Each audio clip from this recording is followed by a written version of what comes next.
Sinbin. Today I'm sitting with Coach Mark Forty, head coach of the first team at Pirates, and Derek the Dwarf Archer, our S&C coach, who's been doing such a good job with the guys. I practiced that one before, Derek. Nice. The guys have been doing such a great job getting the club into a good space and a good start to the season. Gentlemen, welcome to the Sinbin. Good to have you on board, and looking forward to having a chat with you. Mark, I'm going to come to you first, man. So obviously we have sort of had a pause in the season now. It looks like the earliest we're going to go back to play is on the 24th of August. Positive results to date, 8 out of 8, including pre-season. So we're really in a good position and might be losing a little bit of momentum. But give us your views quickly on the start of the season, and then we'll talk about where we are from a COVID perspective now. Yeah, so just firstly a correction, 14th of August is our next game, and we have had a good start. A lot of that is based on obviously the effort the players have put in.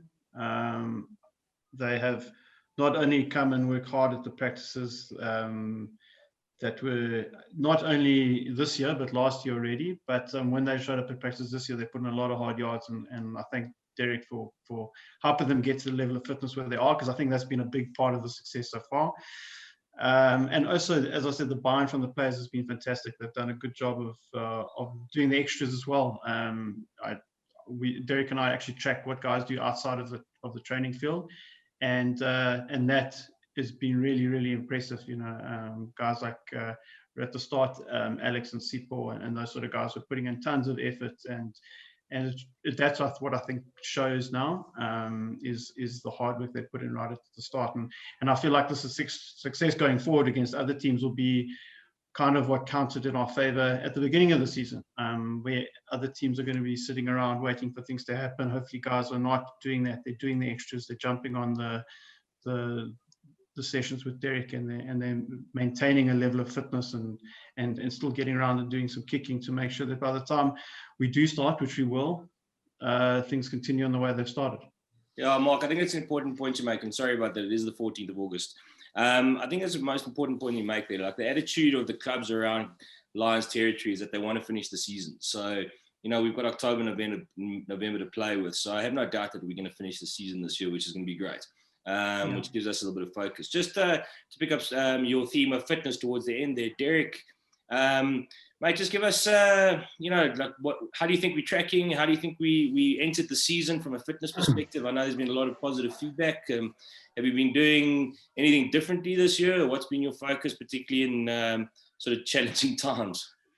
No, look, I think where there was a significant difference to possibly some of the other seasons was that when we started pre-season last year, so we started towards the end of October. You know, traditionally at pre-season, especially that time of the year, you don't get a lot of players down. But I think everyone was so hot full of being isolated and that kind of thing that we had massive pre-season. I mean, some of those evenings there were 70, 80 guys down on the pitch, which is phenomenal, right? And the beauty was that the more guys that were there, when we carried over to the new year, there weren't a lot of guys playing catch-up. And when some guys that hadn't been down, they realized they had to really up their efforts to match the guys that have been down all the time. So that, and obviously combined with the fact that during January, we also put in some restriction from ball play, or playing with contact and stuff like that. It added in a little bit more fitness. And the guys at the buy-in, I think the fact that we were actually getting onto the field was hugely motivational for everybody, you know. Yeah. Perhaps what we did differently, I think the explanation of why we're doing stuff, I think it's vital that players understand why they're doing something. You don't just make the run for no reason. You know, we've explained that. And 40 also helped with, working out some sort of stuff, some sort of drills that would help from a fun perspective, where I could say, right, I just needed something where it's intense, and 40 say, right, I want to give them this game to do. Well, let's cut it down for today and aim at that. And we kept programs up. The guys are doing stuff on their own. Plus we monitor them on Strava, that kind of thing. And I think it was their attitude that kind of got them to where they are. I mean, at the end of the day, you can lead a horse to water, as the old saying goes, but these are, and I think they could feel the difference. I mean, the first warm-up game against Harlequins, that was a freaking power game.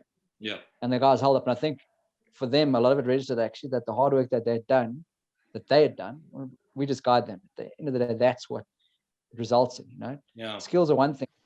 Your skill only lasts as long as you're able to contribute on the field physically. Yeah, So, Derek, that's been the interesting thing for me is that, you know, guys that we didn't think would last 80 minutes up front, you know, surprised us. I think that talks to the work that has been done off the field, gents. I think there's been a lot of self-discipline in this season so far. Although I think it talks to the quality of player we got down there. I think it talks to the depth we've got through the teams. So guys have to work hard in order to keep their positions in first, seconds, thirds, fourths, which we're running now. And even in our juniors, under 19 A and B, under 21 A and B, there's big numbers down at the club at the moment. So we're definitely in a good space. But Mark, let's maybe talk about the start of the season. So Rudder put up front, a little bit of a surprise around what the score we put on them. You know, they're certainly not going to happen in the second round. Then into a tough game against Wits, and then old rivals Wanderers. And then we moved on to which Wanderers. Geez, that was a battle, eh? That was a massive battle. But just on your thoughts on the start of the season so far. Yeah, so the start of the season was, it's been fantastic in some ways and very difficult, obviously, from the back end, as you know, managing everything. I think when it came to Rudderput, yes, I was surprised. I was quite nervous before that game. But I think we had been training at the right intensity. And I think other teams that were really starting to only really get going really couldn't live with us. I mean, even that Witside, that young Witside that we played, geez, they were very competitive. They did a lot of things right. The Flav was managed the game extremely well while they were under pressure. They made all their tackles, made all their hits. There were periods of the game when they had to defend on their line and did extremely well. And in the end, we did very well actually to win that game. You know, right at the end, we had Kuhn came on, who upped the intensity a little bit, kept the energy up, and sort of when we had that opportunity to kick out of our 22, set up a line out, win the penalty, kick it over, and then defend for our lives, we did that really, really well. And that's a sign of a good team as well. You know, you haven't played necessarily your best the whole game, but you still managed to get over the line. Wanderers, yeah, absolute battle with them. You know, it was what I expected. It wasn't anything unusual for me, knowing them and the guys involved there. It always amazes me how well they do what they do though. Like, you know what the plan is, you know what they're going to do, and they still manage to execute it fantastically well. But we did well again that game. And when we had our opportunities, we took them, we defended. At the end of that game, you remember, for the last 5 minutes, we were basically on the line. And I was really proud of the performance in that game, because we've been working on goal line defense for a couple of weeks. And when it counted, the guys really, really stood up. Yeah. So it was a good start. It was a really good start there. And from then, obviously, things build. You know, guys have a little bit of faith in what you're doing. They understand what you're trying to do. You can start adding elements into the game that make you a bit better in attack, make you a bit better in defense. And that was the results, I think, that showed up against UJ, is those little things that you add. The consistency in the way you train and what you're trying to do. That's why you get a result like UJ, because the hard work has been done around players understanding what needs to be done, and they've seen the results. And then when you start adding little bit of elements in, they just take that on and go with it. And so obviously finishing with UJ was a fantastic result. And I was sad we couldn't play Puka, because I felt that we'd done enough to really put them under a hell of a lot of pressure, and I had a couple of plans for them as well. So, but a good start to the season, but you're only as good as, you know. Yeah. You start well and then you lose the next 8, and then you're nowhere. So I think that's kind of the message going forward, is that we started well, while other teams are sort of sitting back and thinking, woe is me, you know, this is going to be a terrible finish to the year.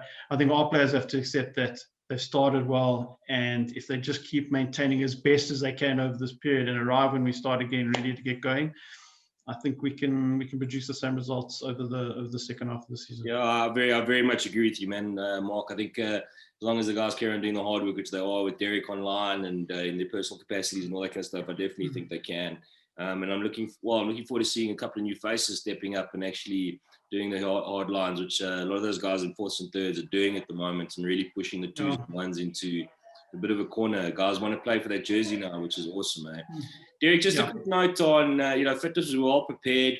what we were noticing is some, I suppose, common themes when it came to injuries. A lot of knees, shoulders, that kind of thing. The long break we had in last year in 2020, where the guys weren't able to train in the gym, didn't have any physical activity, no rugby, no nothing. Do you think that played a role in some of those injuries, like the bodies weren't hardened or conditioned? Definitely. Without a doubt. Without a doubt. And it was quite, I sat and thought about it, because obviously for me, it's something that it frustrates me, because I know that those players have now got to go through a whole process of recovery, and it's a pain. It's also, I mean, you've got to own it. It's my responsibility, right? But what I did sort of pick up was that definitely last year, that break doesn't matter how strong and how fit you are from the gym, impact is impact, right? Yeah. And it's how we land. And look, obviously you're going to get to, it's a collision sport, yes, and there will be a freak accident, that kind of stuff. What I did find was quite interesting is that a lot of the injuries were guys that only came down sort of January.